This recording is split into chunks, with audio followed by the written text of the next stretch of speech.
Boom,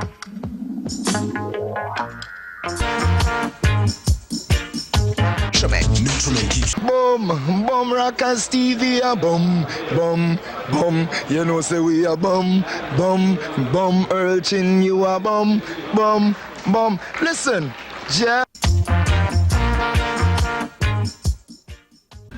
Ease and keep on rocking on rockers. Here we are once again, sitting in with me tonight, Mr. Al Anderson. Al, needless a minute, say it's a pleasure to have you in the house, man. And tell us a little about yourself.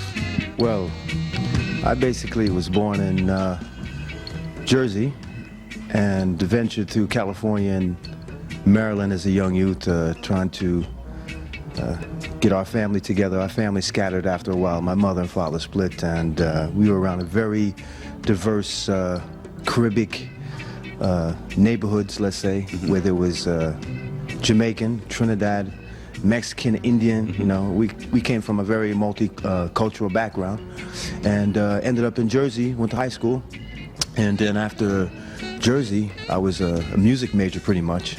Sang in the choir there, in the Glee Club, and I played trombone. You played trombone, really? Trombone player, yeah.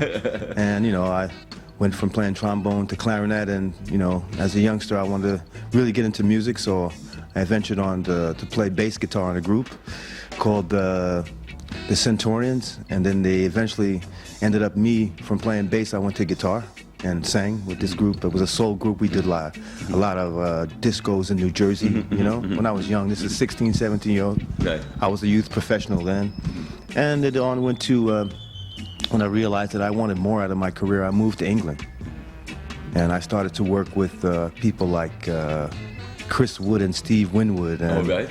And these people were working with Island Records, and I got to meet a record producer and company CEO called Chris Blackwell, and he just introduced me to a various amount of people that I was working around Island with, and then I eventually met Bob Marley through this small clique that was happening in London at that time, because Bob...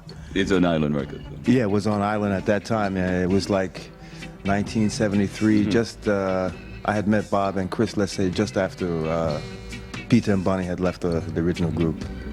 You didn't start playing with Bob first or Peter? Because I know you toured extensively with both groups, both individuals. I started out with Bob. It all started for me with, let's say, Not to Dread. It was like my really introduction with Bob Marley. And because I didn't really like the direction, let's say, that the management was going in with my career and Bob's career as well. I thought we could do differently. I won't say better, because Don Taylor did get respect or so. You know what I mean? Don did his thing, but we could have gone another direction, but the direction we were going in wasn't comfortable for me, because I saw us all sharing a piece of what we were working for, because Bob was the songwriter, and the band was the production of the songwriting collaboration.